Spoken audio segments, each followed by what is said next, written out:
الوطنی کے حوالے سے کوئی حدیث مبارکہ ہے تو سنا۔ ایک روایت اس پر بیان کی جاتی ہے کہ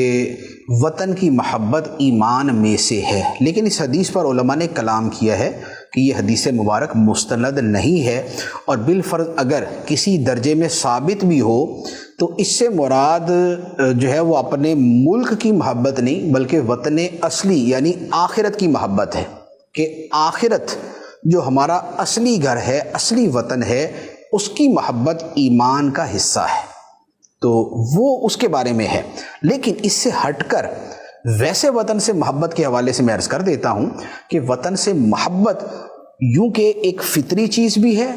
اور یہ انبیاء علیہم السلام کی فطرت کے اندر بھی شامل تھا۔ اسی لیے انبیاء علیہم السلام نے جو اپنے وطنوں سے ہجرت کی،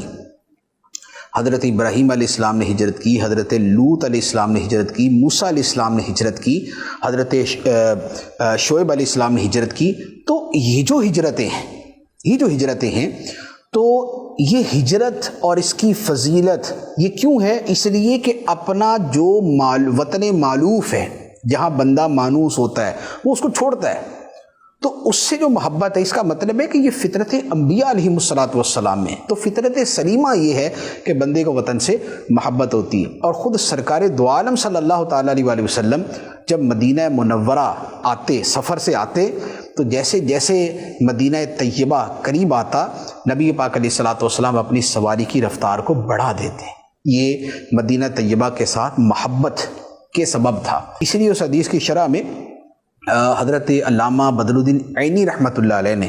عمدۃ القاری میں وطن کی محبت کا استدلال بھی کیا ہے، تو لہذا وطن سے محبت ہونی چاہیے۔ اور ہمارا وطن جو